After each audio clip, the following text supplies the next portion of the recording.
This is kind of the final push, and it's not over. Like practice 10, 11, 12, obviously a big scrimmage on Saturday, but this is kind of the focus for finish. We talked about it last year about walking in the door here and said, hey, we lost a lot of games in the fourth quarter, so we put an emphasis on finish, and then guess what? Again, this past year we lost a lot of games in the fourth quarter, and just because you say you're going to emphasize it, it's like turnovers.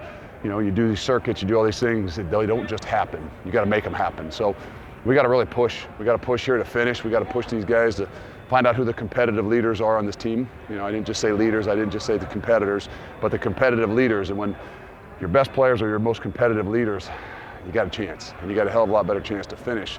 And I think that's what we're going to have to do. We know there's going to be a bunch of dog fights. It's a really, really good league, and it's only getting better.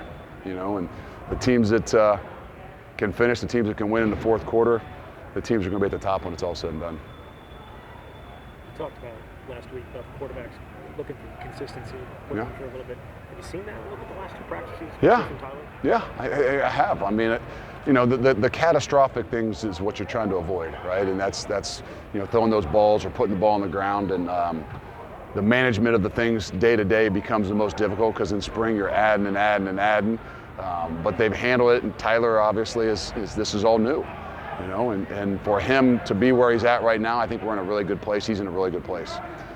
The great thing about it is Braden's not making it easy on him, because he does understand, he does know the offense extremely well. He's playing really consistent, and he's making some plays. And so the best thing for us is to have a legitimate competitive battle. Some would say it's better if you can name a starter at whatever position, in particular the quarterback, but I think it's much better if you can continue to have a competitive battle, because you're going to find out what you got. Because probably, like last year, probably going to need them both. There's been a lot of pressure off the edge defensively, which is what you've been looking for, not only today but throughout the spring. How do you read that as a coach? That's a good thing for the defense. What does that mean for the offensive line? No, I think that where we are, at least if you want to say the corners, even offensively, like with the ones, it is a battle, and we are really good on the edges, and I think we've gotten a lot better. And I think we've gotten better because of the competitive nature and some of the people that we've added, and even some of the guys that have gotten a lot better.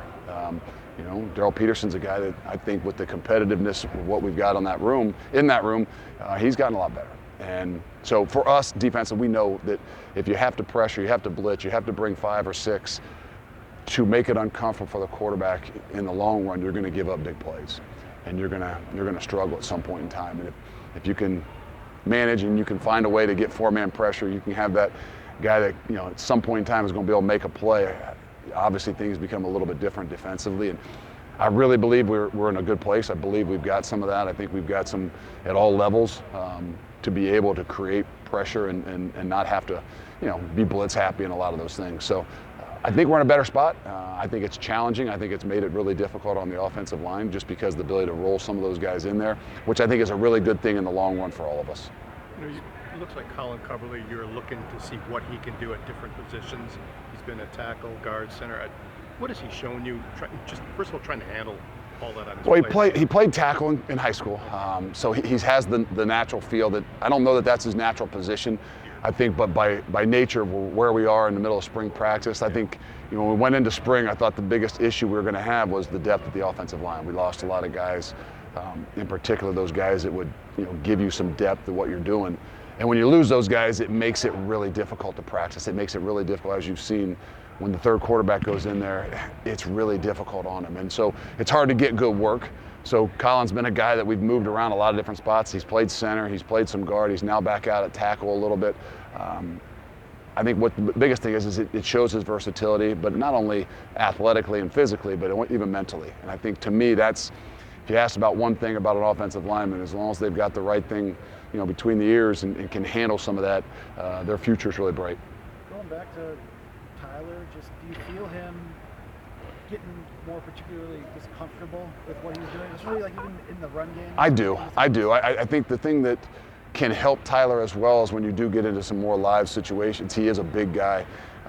He's a guy that can run the football too. I think that I tease him a little bit. I think his first year at Miami, I seen him watch that film. He runs pretty well. I think year 2 and 3, I tease him about getting a little bit big, and I'm not sure he thought he was standing back there and pass happy in some of those situations. But I think he's in a really good spot. I think he can create some things. At 230-some pounds, can be a physical guy that you have to, be able to have balance with and understand that he can do some things with his feet as well. And I think that can give him, a different edge to some things. But he is getting much more comfortable. I think you can see that he understands what's going all around him a lot better each and every day. Regarding the quarterbacks, we've seen situations where they alternate after one play. What are you trying to see, in those situations, specifically, from them or from the offensive team? I don't know that we rotate after one play. I think there's some situations maybe today where, you want to get Mabry an opportunity in there with some twos, with a little bit better, things around him and because it's tough sometimes, with that third group, and you got some offensive linemen that are playing twos and threes and they get wore out, and then you roll in some new guys defensively. It's hard to get your feet set and do some things comfort level wise. So that would be the only thing, that maybe there's 3 reps and then you bring them out of rack and bring in 3 just so that you can balance out and hopefully get Mabry and some of those guys an opportunity to do it a little bit more with the second group. Going back to the edges, what did you see today out of your 2 true freshman outside backers, Thomas and Anello? Both are starting to pick it up, and their opportunities are coming more and more now here towards the end of spring. Thomas, I think, had 30 snaps on Saturday in the live action. Anello didn't have quite as many, but now all of a sudden, you start to get to where you feel like you've got 1As and 1Bs, and those 4 guys that are kind of on the edge, for sure the 3s. It's kind of that time I'm like, look, we need to play those guys only with the 1s, which means you got to stick some of those freshmen in there, and they got to understand what they're doing, right? You go in with the 2s, you don't have a limited package. When you go in with the 3s, there's a very limited package. You can just kind of play free. So those guys are getting a lot more opportunities, and I think they both got a little different skill set that I think are going to continue to grow and enhance and are going to be really good for us in the future. Yesterday, Hunter Wohler said one of the things he was looking to improve on this year was splash plays and kind of, making a little bit more of an impact on football. As a coaching staff, how do you guys kind of help him maybe make some more of those plays? He helps himself, but I think when we get to, that's the season, we get to game planning, we'll be able to use Hunter in some different ways. In the spring, it's hard. A lot of times he's stuck out there on an island, or he's stuck out there in the post, and you don't get to see his playmaking ability. But that's just because we're, installing and getting all things around him. But as you get to the season, as you get into fall camp, you'll have a chance to start putting him packages, and you start putting him into positions where he's a little closer to the football, give him some freedom, allow him to kind of let his instincts play. How difficult as a coach is it to see Aaron get hurt again, whatever it may be? No, it is. Expect him back in the spring? Or I don't know that he'll make it back to spring. He probably could, but it probably wouldn't be the smartest thing. But it's good to see that it's not something that has been lingering. It's not one of those things that's been from the foot up. This is just Aaron being Aaron, wanting more counters and wanting to be more physical, and not realizing that 320 pounds at some point in time is going to wear out 250 pounds or 245 pounds. But I think it's all been really positive. Yes, it stinks that he's out here but you can tell he's in a completely different mindset. This is not anything that, kind of takes him back to where he was for the last couple of years. Luke, we're going to talk to Hunter in a minute, and you know how much he cares and how much he wants this, but how has he grown as a leader in your opinion, and what is he doing this year? I think his ability to understand that leadership isn't always easy.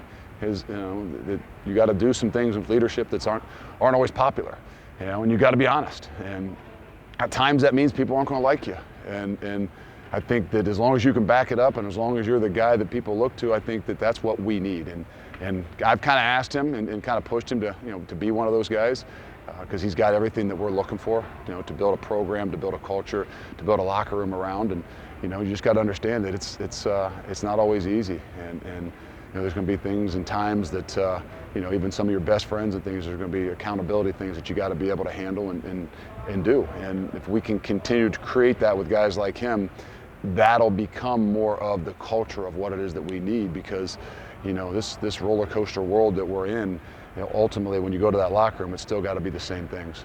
So I know with injuries at the tackle, inside linebacker not being playing a team, you've seen someone like Tyler Jancy step up, receive the last second team reps. Just what does he bring, and how has he helped himself this spring? Tyler's a guy that never stops. So obviously, as a freshman, I was a redshirt last year. There's a lot. The game's still really fast for him. But the thing about Tyler is each and every day he comes out, he's a little bit better. He's a little better. There's not many I could truly say that every single day when he comes out, he's going to make himself better. He's not going to make the same mistake. He's going to make another mistake, just the nature of who he is and his aggressive nature. But he gets better each and every day. And so whether he's there just yet, whether he's going to be there for this fall, in the long run, Tyler Jancy is going to be really, really good. And he is, again, one of those mentality of types of guys that you can't have enough of. Bryson Green's a guy who we consistently see, make some of those contested catches.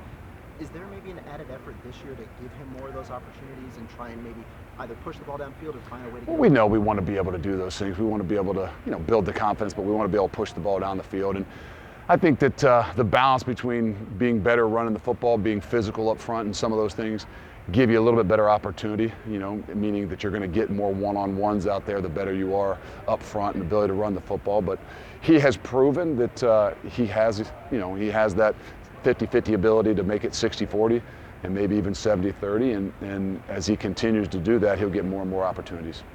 You spoke highly of Nizier earlier this spring. What have you seen from him since then? And also the other guys like Mack and Lofi that are kind of working their way back into roles? Well, I would say Nizier is probably the most improved guy. And I don't mean that he was bad. It just meant like his ability to be here, to train the whole winter. He's not say changed his body, but he's put on weight. He's gotten stronger. He's gotten faster.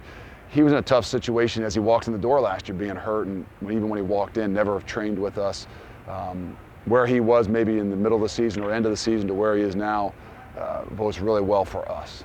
He's a competitor. He's a really smart, sharp guy, and he's making that room better. As you bring in R.J. Delancey and you've got Max Lofi and those guys, they're seeing a guy that maybe had some struggles last year, had to fight through those adverse things, and all of a sudden he's doing an unbelievable job, and he's a guy that you're going to have out there in many different ways.